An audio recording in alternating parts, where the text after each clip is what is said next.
নমস্কার, আপনারা দেখছেন নজরে বাংলা অফিসিয়াল ইউটিউব চ্যানেল। সঙ্গে আমি প্রিন্স মণ্ডল।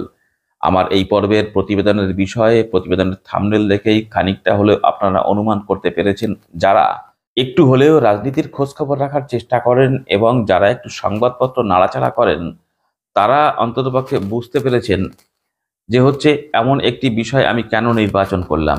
আমি থাম্বনেলে লিখেছি, মাননীয় শর্মাবাবু, এটা কি দ্বিচারিতা নয়? লিখে একটি প্রশ্নবোধক চিহ্ন দিয়েছি। তার ঠিক নিচে দিয়েছি তিনজনের ছবি, মাঝখানে সন্ময় ব্যানার্জির ছবি, তার দুপাশে হচ্ছে একদিকে এলাহাবাদ হাইকোর্টের বিচারপতি শেখর কুমার যাদব, অন্যদিকে দিয়েছি রাজ্যের মন্ত্রী কলকাতার মেয়র ফিরহাদ হাকিমের ছবি। এ বিষয় নিয়ে আপনাদের মধ্যে কৌতূহল জায়গাটাই স্বাভাবিক এবং এই কৌতূহলটাকে দূর করবার দায়িত্ব আমার। আমি নিশ্চিতভাবেই সে কাজটি করব।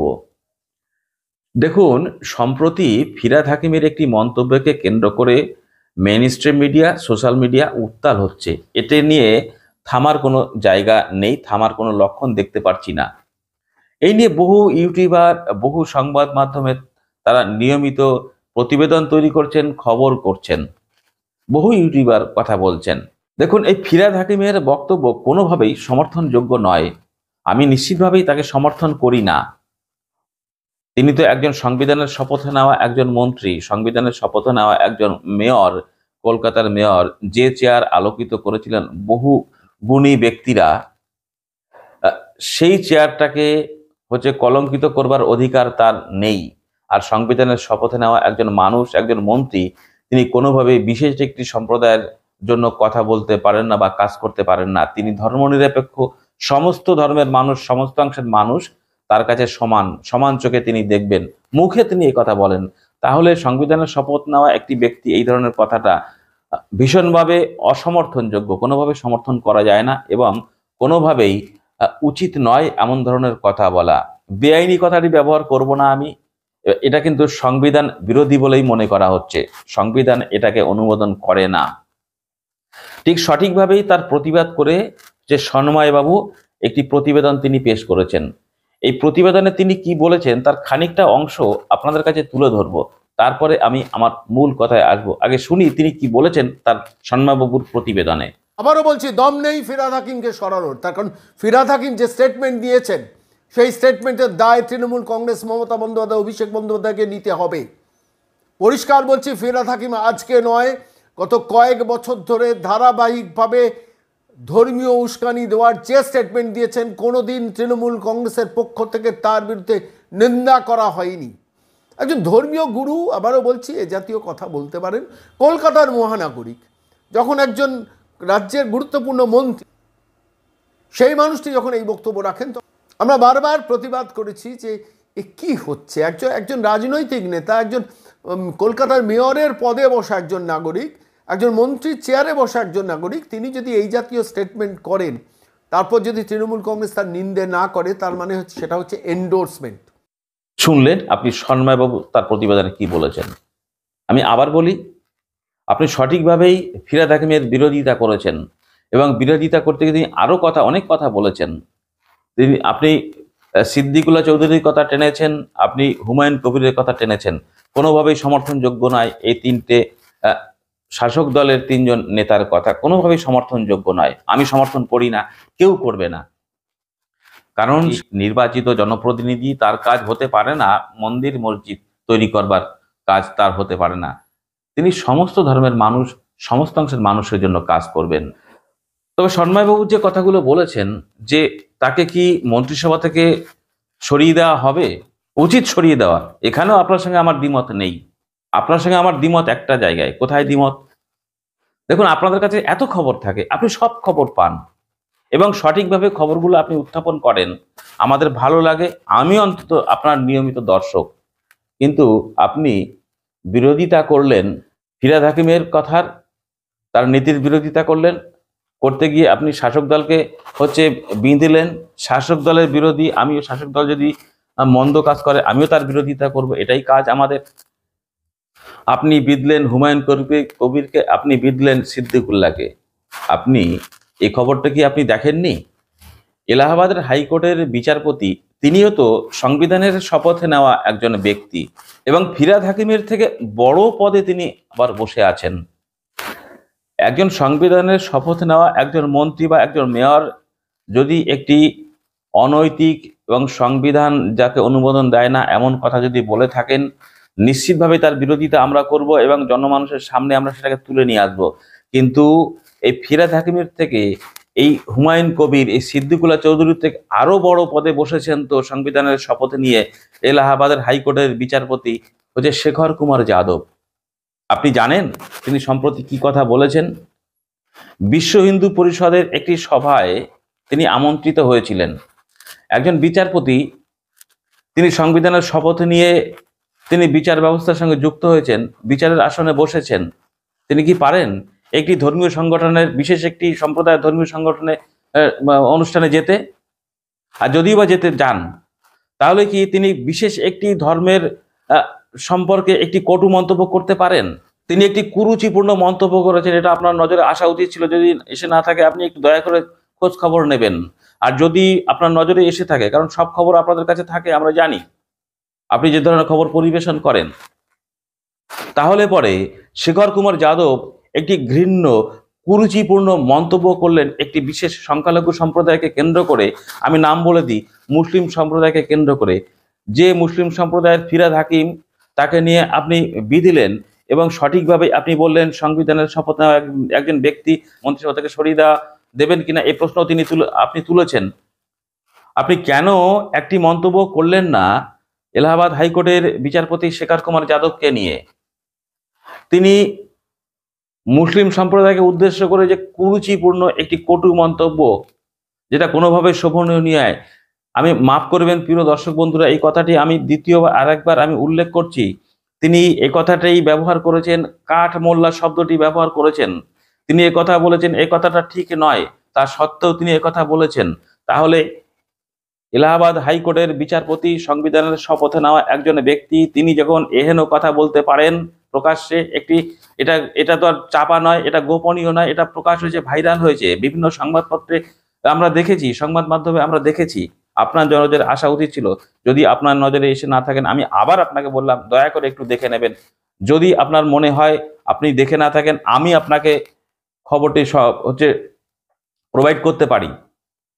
এর দায়িত্ব নিয়ে বলছি, এই খবরটি যদি আপনি না দেখে থাকেন আমি আপনাকে দেব। কোথায় কবে বলেছেন, কোথায় গিয়ে বলেছেন? তাহলে কেন আপনি বললেন না শেখর কুমার যাদব, তার সম্বন্ধে একটি মন্তব্য আপনি কেন করলেন না? তার কি অধিকার আছে? একজন বিচারপতি সম্পর্কে আমার সমালোচনা করার অধিকার আছে কি না আছে সংবিধানে আমি জানি না।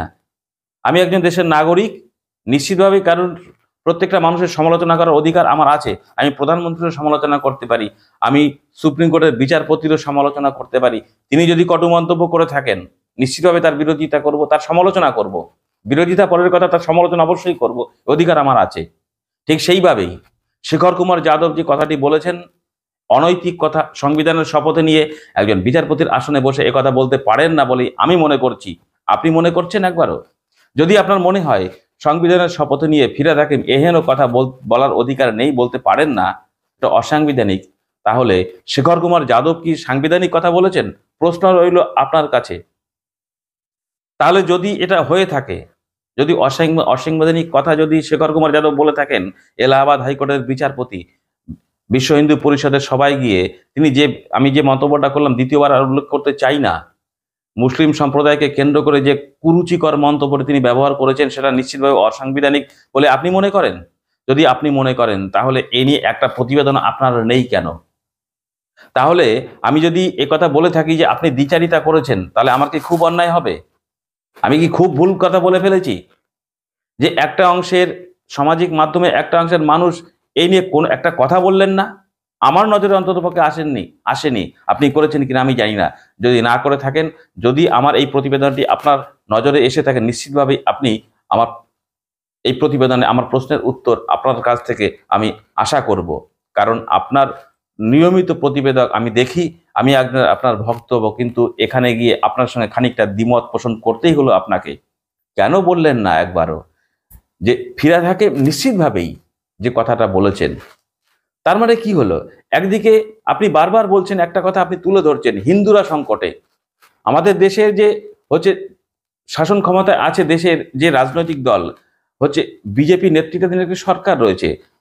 বিজেপি হিন্দুত্ববাদী দল যদি হয়ে থাকে, তারা যদি ক্ষমতায় থাকে, তাহলে সেই দেশের সংখ্যাগুরুরা কেন সংকটে থাকবে? তাহলে তার থাকার কি দরকার আছে? আর কোথায় পেলেন আপনি আমাদের পশ্চিমবঙ্গের হিন্দুরা সংকটে আছে? কি করে বুঝলেন আপনি পশ্চিমবঙ্গের হিন্দুরা সংকটে আছে? তাহলে পশ্চিমবঙ্গের হিন্দুরা যদি সংকটে থেকে থাকে, একটি রাজ্য তো পশ্চিমবঙ্গ, আর বিজেপি কেন্দ্রের ক্ষমতায় রয়েছে, একটি রাজ্যের একটি বিশেষ সম্প্রদায়ের মানুষ যদি সংকটে থাকে, সেই সংকট থেকে মুক্ত করার দায় কার? সেই কেন্দ্রীয় সরকারের। কি পদক্ষেপ দিয়েছে কেন্দ্রীয় সরকার? আর আপনার কথায় কথায় একটা কথা বলে থাকেন, সন্তান জন্ম দেওয়ার কথা। তাহলে কেন্দ্রীয় সরকারের পক্ষ থেকে এই আইনটি কি পাশ করা হয়েছে যে একজন ব্যক্তি দুজনের বেশি সন্তান তিনি নিতে পারবেন না, যদি নিয়ে থাকেন তিনি কোনো সরকারি সুযোগ সুবিধা পাবেন না? এই কথা কেন্দ্রীয় সরকার এখনো কেন এমন আইন জারি করছেন না, যদি করে না থাকেন? আপনি একবার প্রস্তাব দিয়েছেন যে কেন্দ্র সরকার এমন একটি আইন পাশ করুক যেখানে কোনো ব্যক্তি দুটোর বেশি সন্তান তিনি নিতে পারবেন না, তাহলে নিলে পরে সরকারি সুযোগ সুবিধা থেকে বঞ্চিত হবেন। তাহলে পরে কিন্তু মানুষ তো খানিকটা সতর্ক হবে। কিন্তু আমি যে কথাটা আপনাকে বললাম, আপনি দ্বিচারিতা করছেন। আমি জোরের সঙ্গে বলছি, যদি দ্বিচারিতা নাই করবেন, যে ফিরহাদ হাকিম অসাংবিধানিক কথা বলেছেন, সংবিধানের শপথ নেওয়া একজন ব্যক্তি, এটা আপনি বুঝতে পারছেন। আমিও আপনাকে সমর্থন করছি, কিন্তু আপনি এটা বুঝতে পারলেন না যে এলাহাবাদ হাইকোর্টের বিচারপতি মুসলিম সম্প্রদায়কে উদ্দেশ্য করে যে কুরুচিকর মন্তব্য করেছেন, মাফ করবেন আমি আবার ব্যবহার করছি কথাটি, কাঠ মোল্লা শব্দটি ব্যবহার করেছেন। এটা অসাংবিধানিক বলে আপনার মনে হয়নি? তাহলে কেন তাকে নিয়ে একটা প্রতিবেদন আপনি কেন করলেন না? তাহলে অন্তত বুঝলাম আপনি নিরপেক্ষ মানুষ। কিছু সংবাদ মাধ্যমে, কিছু সমাজ মাধ্যমে কিছু মানুষ আছে এই ধর্মের সুসুর নিয়ে মানুষ দৈনন্দিন জীবনে যে শোষণ বঞ্চনার শিকার হচ্ছেন সেই বিষয়কে নিয়ে তো কথা বলছেন না। কেন্দ্রীয় সরকার মানুষকে শোষণ করছে, বঞ্চনার শিকার হচ্ছেন কেন্দ্রীয় সরকারের দ্বারা। শুধু রাজ্য সরকারের ঘাড়ে দায় চাপিয়ে দিলে হবে? রাজ্য সরকারের বিরোধিতা আমিও করি, আমার বিভিন্ন প্রতিবেদন আপনি লক্ষ্য করবেন, আমি প্রতিনিয়ত রাজ্য সরকারের বিরোধিতা করি। এই দুর্নীতি, স্বজন পোষণ, এই দুর্নীতি, শোষণ বঞ্চনার বিরুদ্ধে আমিও করি। পক্ষান্তরে দাঁড়িয়ে আমি কেন্দ্র সরকারেরও সমালোচনা করি। কেন্দ্র সরকার ভালো কাজ করলে তার ভালো বলবো, রাজ্য সরকার ভালো কাজ করলে তার ভালো বলবো। একের পর এক লক্ষ লক্ষ শূন্যপদ পড়ে রয়েছে বিভিন্ন সরকারি দপ্তরে, তাই নিয়ে আপনি কটা প্রতিবেদন পেশ করেছেন? আমার প্রশ্ন আপনার কাছে। একের পর এক কেন্দ্রের রাষ্ট্রায়ত্ত সংস্থাগুলোকে দুর্বল করছে, বিক্রি করে দিচ্ছে। এয়ার ইন্ডিয়াকে কেন বিক্রি করে দিতে হলো? এবং ন্যায্য যে দর সে তার থেকে কম দামে বিক্রি করতে হলো। বিএসএনএল কে আজকে ধুঁকছে কেন্দ্রীয় সরকারের নীতির কারণে। রাষ্ট্রায়ত্ত সংস্থা বিএসএনএল, যাকে সেকেন্ড লাইন অফ ডিফেন্স বলা হতো একটা সময়, সেই সংস্থাটাকে ধুঁকছে এই কেন্দ্রীয় সরকারের নীতির কারণে। আমি আপনাকে যুক্তি দিয়ে বোঝাতে পারি, আপনি যদি বলেন আমি যুক্তি দিয়ে আপনাকে বুঝিয়ে দেবো যে কেন্দ্রীয় সরকারের নীতির কারণে বিএসএনএল মতো একটি সেকেন্ড লাইন অফ ডিফেন্স যাকে বলা হতো সেই দপ্তরটা ধুঁকছে। কই আপনি একটা কথা বলেছেন? লক্ষ লক্ষ শূন্যপদ কেন্দ্রীয় সরকারি বিভিন্ন দপ্তরে পড়ে রয়েছে, অবলুপ্ত করে দেওয়া হচ্ছে, সরকারি ক্ষেত্রে নিয়োগ নেই। একথা নিয়ে তো একটিও প্রতিবেদন আপনারা শুনি না, শুধু রাজ্য সরকারের সমালোচনাটা করবেন। তাহলে আপনি বলে দেন আপনি বিজেপির হয়ে কাজ করছেন। আমি যেমন বলি আমি নিরপেক্ষ নই, আমি পক্ষপাতমূলক প্রতিবেদন পেশ করি। আমি কাদের পক্ষ নিয়ে কথা বলি? আমি শোষিত, বঞ্চিত, নিপীড়িত শ্রমজীবী মানুষের কথা বলার চেষ্টা করি। আমি হতে পারে তার মধ্যে আমার কিছু ভুল থাকতে পারে, কিন্তু আমি নিরপেক্ষ নই। আপনি তো নিরপেক্ষ মানুষ, তাহলে কেন আপনি শুধু রাজ্য সরকারের দুর্বলতাগুলো দেখবেন, রাজ্য সরকারের খারাপ দিকগুলো দেখবেন? কেন্দ্রীয় সরকারের দুর্বলতা, কেন্দ্রীয় সরকারের খামতিগুলো কই আপনার কাছ থেকে তুলে ধরতে দেখি না? এই হচ্ছে আমার প্রতিবেদনের মূল বিষয়। দেখা হবে নতুন আরেকটি প্রতিবেদনের সঙ্গে। ততক্ষণ ভালো থাকুন, সুস্থ থাকুন।